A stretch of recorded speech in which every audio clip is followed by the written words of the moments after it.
Hello everyone, welcome to Everything Igbo. In today's topic, we are going to discuss about the highlifeng.com. genocidal war against Biafra. Now, in the annals of modern African history, no conflict stands out in both scale and cruelty like the Nigerian Civil War between 1967 and 1970. Over 3 million lives were lost, mostly children, victims not of battle but of starvation. It was not merely a civil war for the Igbo people and the eastern region. It was a genocide, a war not just against soldiers but against civilians, a war the world watched and ignored. What was the root of this conflict? The seeds of Nigerian bloodiest conflict were sown shortly after independence in 1960. The young republic was split along ethnic and religious lines. In January 1966, a coup led by mostly southern officers overthrew the civilian government. Prominent northern leaders, including Prime Minister Tafawa Balewa and the Premier of the northern region, Ahmed Bello, were all assassinated. Although General Johnson Aguiyi Ironsi, an Igbo man, was the one who stepped in to halt the chaos, the North still perceived this coup highlifeng.com. as an Igbo agenda. In July 1966, a counter-coup erupted. Aguiyi Ironsi was captured and killed in Ibadan by northern officers.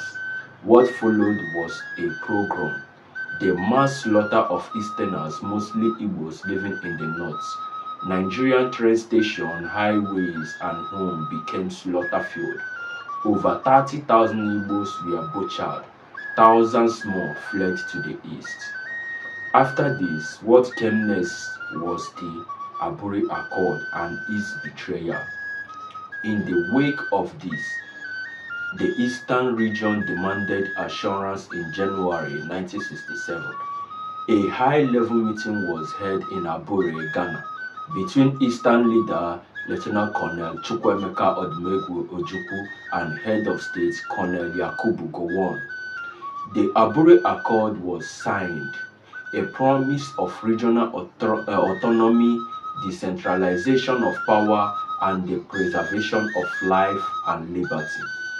But upon returning to Lagos, the federal government rearranged. Upon returning to Lagos, the federal government reneged. The agreed upon federal highlifeng.com. structure was replaced with decrees consolidating power at the center.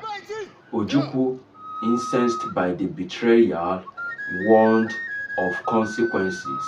His call for justice were highlifeng.com. all ignored. Then, after this, before any declaration, Ojukwu held strategic consultation across the eastern region in Enugu, in Aba, Onitsha, Nsukka, and Umuahia. He met with traditional leaders, clergy, student union, and business leaders. The question was clear. Should the eastern region continue to exist in a federation that sanctioned their massacre? On May 30th, 1967, Ojukwu declared the eastern region an independent state, the Republic of Biafra. It was a decision not of ambition but of survival. In response to this, Nigeria declared war. The first shots were fired on July 6, 1967. Let's go to the global stage. Nigeria, being an independent country, received a massive international backing. Britain, the former colonial power, supplied arms and intelligence, while the Soviet Union provided aircraft and bombs. Egypt sent pilots and MiG-17 jets. Even global oil interests had a stake. Shell and BP highlifeng.com. needed access to oil fields in the Niger Delta, which falls into the Biafran region. Against this alliance, Biafra stood alone.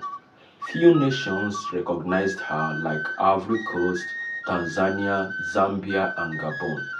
Though France offered some covert support, Israel, Portugal, and Haiti gave limited aid, but the world powers turned their backs on Biafra.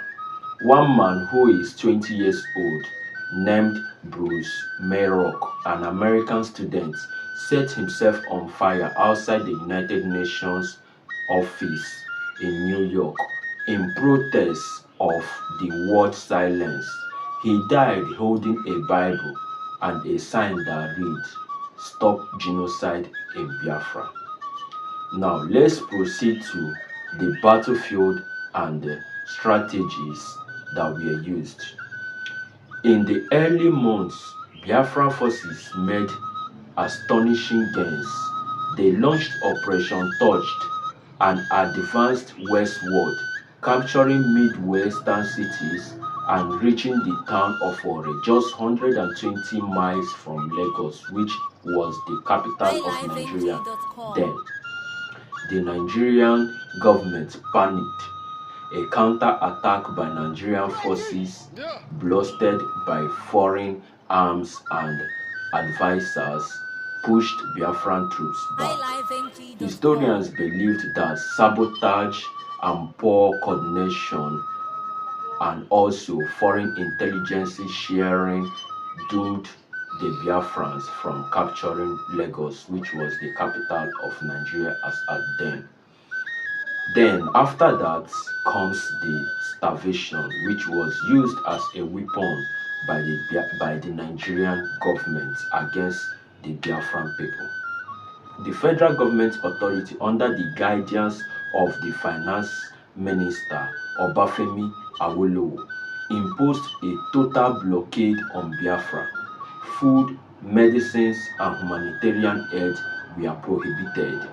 Awolowo was quoted saying, and I quote, "All is fair in war, and starvation is a legitimate weapon."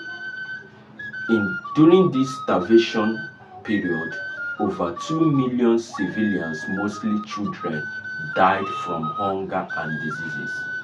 The image of skeletal infants with swollen bellies that you mostly see online were actually Biafran children who were victims of Nigerian genocidal war using starvation as a weapon. Next thing that we're going to discuss on this topic is Ojukwu sacrifice and the end of Biafran war, or rather Nigerian genocidal war against Biafra. Now, throughout the war, Ojukwu led from the front, refusing to abandon his people. He sold off his father's vast wealth, being the son of the wealthiest man in West Africa as of then. He gathered all this money to fund arms, feed civilians, and keep hope alive. But by late 1969, Biafra was landlocked, starving, and exhausted. In January 1970, Ojukwu handed over power to his deputy, General Philip Effiong, and left for exile in Ivory Coast. His departure was not cowardice. It was a final act of sacrifice to preserve the remnants of a dying nation. Now, let's discuss about the legacy of this particular war. Today, the Biafran story remains a scar on Igbo's conscience and Nigerians' conscience too. For the Igbo people, Ojukwu is not just a leader. He is a symbol of dignity, defiance, and survival. He remains forever the lion of Biafra, the voice of the silenced nation, the internal hero of a forgotten genocide. With this, I will conclude on today's topic and also plead and ask you to share this video to your friends and family. Like, comment, also click on the link in my bio to subscribe to my YouTube channel Don't forget to like, share, comment, and also subscribe. Thank you for watching.